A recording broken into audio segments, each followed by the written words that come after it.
Hello guys, আজকের ভিডিওটা হতে চলেছে খুবই নলেজফুল। মানে সার্ভিস লাইনে যারা আছেন তাদের জন্য আজকের ভিডিওটা গভর্নমেন্ট সেক্টর কিংবা আইটি সেক্টর কিংবা কোম্পানি যে কোনো কাজের জন্য আপনারা কাজ করছেন কোনো অফিসে, তো সেই জন্য আজকে ভিডিওটা সবার জন্য।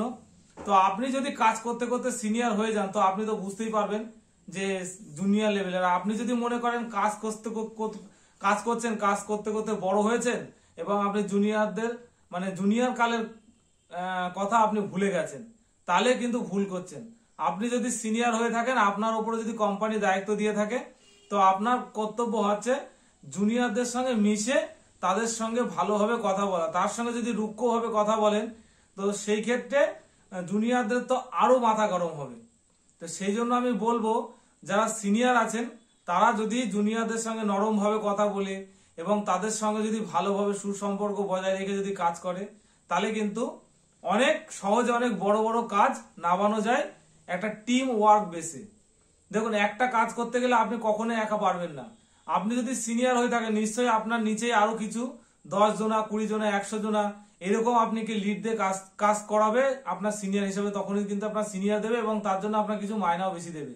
আপনার মায়না বেশি দেবে এবং কিন্তু আপনার দায়িত্বটাও বেশি। আপনি যদি এই জিনিসটা ভুলে যান যে সবাইকে নিয়ে নিয়ে নিয়ে চলার ব্যবস্থাটা ভুলে যান, তাহলে কিন্তু খুবই ভুল হবে। তো আজকে আমার সঙ্গে অফিসের মধ্যে এরকম একটা সমস্যা হয়েছে, তা তারই কিছু এক্সপিরিয়েন্স আপনাদের বলছি। তো দেখুন, সিনিয়ররা আমার কাছে এসে এমন ভাবে কথা বলেছে যে আমার সাধারণত যারা কাজ করে, দেখুন সিনিয়র হয়ে গেলে জুনিয়ররা কিন্তু বেশি কাজ করে, আর তাদের কাছে এসে যদি সেরকম মেজাজ নিয়ে কথা বলে এবং তাদের সঙ্গে যদি ভালোভাবে কথা না বলে, তাহলে সেই ক্ষেত্রে জুনিয়রদের বলবে ধুর আমি কাজ করেও মরবো, কথা শুনেও মরবো, তার থেকে আমার কাজেরই দরকার নেই, অন্য জায়গায় কাজ খুঁজে নেবো। কিন্তু না, সে তো সেই মুহূর্তে কাজ খুঁজে পাবে না। তার ফ্যামিলি আছে, তার ছেলে আছে, বউ আছে, বাচ্চা আছে, মা আছে, তো তাকে সবাইকে এই কাজটা করে তার সংসারটা চালাতে হয়। তো সেই জন্য আমি বলবো যে সে তো কাজ ছেড়ে যেতে পারবে না, এবং সে কি হবে, সে মানসিক টর্চারে পাবে সিনিয়রদের থেকে, এবং সিনিয়রদের যখন টর্চার পাবে তার মধ্যে একটা ক্ষোভ জাগবে, ক্ষোভের পরে ক্ষোভ, সে একদিন বড় আকারে ব্লাস্ট করবে। এবং ব্লাস্ট করলে কি হবে যে যখনই আপনি ওই কথাগুলো পেটের থেকে বার করে দেবেন তখন কিন্তু আপনি তার কাছে খারাপ হয়ে গেলেন। আর যখনই আপনি তার কাছে খারাপ হয়ে গেলেন এবং সে চাইবে যে তাকে অফিস থেকে বার করে দেওয়া, কেউ অন্য জায়গায় সাইড করে দেওয়া, তার কাছে নিচু পোস্টে নামিয়ে দেওয়া, বিভিন্ন ধরনের আপনি করতেন, কারণ আপনার হাতে অনেক পাওয়ার আছে, আপনি করতেই পারেন। কিন্তু হ্যাঁ, এইটা কিন্তু আপনার করা উচিত যে সবাইকে মিলেমিশে কাজ করা উচিত। আপনি সিনিয়র ঠিক আছে, আপনি যদি কাউকে সম্মান না দেন কিন্তু আপনি সম্মান কাউকে পাবেন না। তো এইরকম সিচুয়েশন কিছু কিছু সময় চলে আসে যারা সিনিয়র হয়ে গেছে।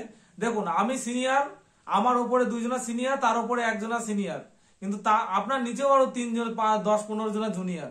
তো আমি সবাই কথাই বলছি যে এক স্টেপ ওপরে সবাইকে নিয়ে এই কথাটা আমি সবাইকেই বলছি। যদি সেরকম কোনো সিচুয়েশন হয় আপনারা টিমের সঙ্গে আলোচনা করুন এবং করে সেইভাবে একটা কাজের দিকে এগিয়ে যান, তাহলে খুবই ভালো হবে।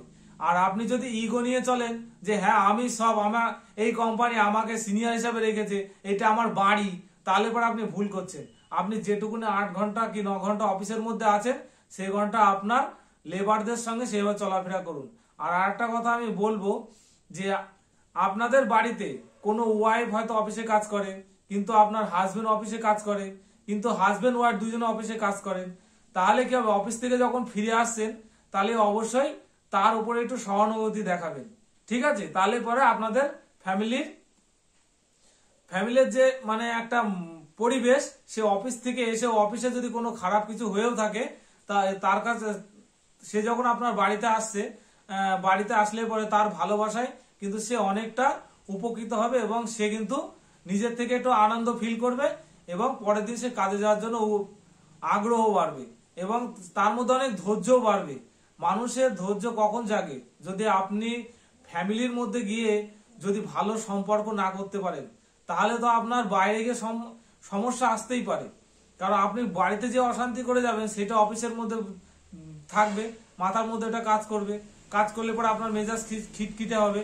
আপনি সিনিয়রদের সঙ্গেও খারাপ ব্যবহার করতে পারেন, জুনিয়রদের সঙ্গেও খারাপ ব্যবহার করতে পারেন, তাহলে আপনার দুই দিকে লস হতে পারে। তো সেই জন্য আমি বলবো যে এরকম কিছু সিচুয়েশন করবেন না যেগুলো হচ্ছে সিনিয়র আর জুনিয়রদের খারাপ খারাপ করবেন। আর জুনিয়ররা কখনো সিনিয়রদের উপরে জোরে কথা বলবেন না। আপনি শুনুন, 10 দিন 5 দিন শুনুন, যদি মনে হয় যে প্রতিদিনই আপনাকে এরকম করছে, খারাপ করছে, টর্চার করছে, তখন আপনি জিনিসটা সবাইকে ডেকে বলতে পারেন। তো সেটাই আমি বলতে চেয়েছিলাম যে আপনারা এইভাবে কাজ করুন এবং এগিয়ে যান। থ্যাংক ইউ সো মাচ, অশেষ ধন্যবাদ এতদিন থাকার জন্য। আর আমার যদি আর আপনারা কমেন্টস করুন যে আমি কি এটা যেটা বললাম এটা ঠিক কি ভুল, আপনারা কমেন্টস করুন। কমেন্টস করলে পরে আমি বুঝতে পারবো যে না আমার কথাটা ঠিক আছে। যদি ভালো হয় তাহলে আমি ভিডিওটা রেখে দেবো, আর যদি ভিডিওটা ভালো না হয় আমি 3 দিনের মধ্যে ডিলিট করে দেবো। ঠিক আছে? তো এই হচ্ছে আমার বক্তব্য ছিল আজকে, যে একটা অফিসে সমস্যা হয়েছিল, যে আমার যে সিনিয়র এসেছিল তার ব্যবহার খুবই খারাপ ছিল, আমার সঙ্গে এরকম ভাবে কথা বলেছে। কে একজনা মেসেজ দিয়েছে ধর্মের ভিত্তিতে, সে আমাকে এসে ইন্টারেকশন দিয়েছে যে এরকম এরকম তুমি এই কাজটা এরকম করছো।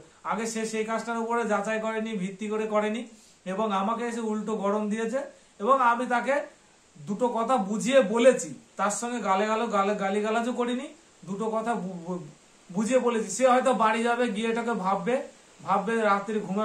দেখুন আমরা যেসব অফিসে কাজগুলো করি, করার পরে অবশ্যই যদি কোনো খারাপ কাজ করে থাকি, কোনো ভালো কাজ করে থাকি, তো রাত্রি আমরা শোয়ার সময় 5 মিনিট মেডিটেশন করি, যে অফিসে কি এগুলো হলো সেগুলো নিয়ে রিসার্চ করার জন্য, যে রিসার্চ করে শোয়ার জন্য, যে যেটা অফিসে ঘটেছে সেটা কি ঠিক না বেঠিক।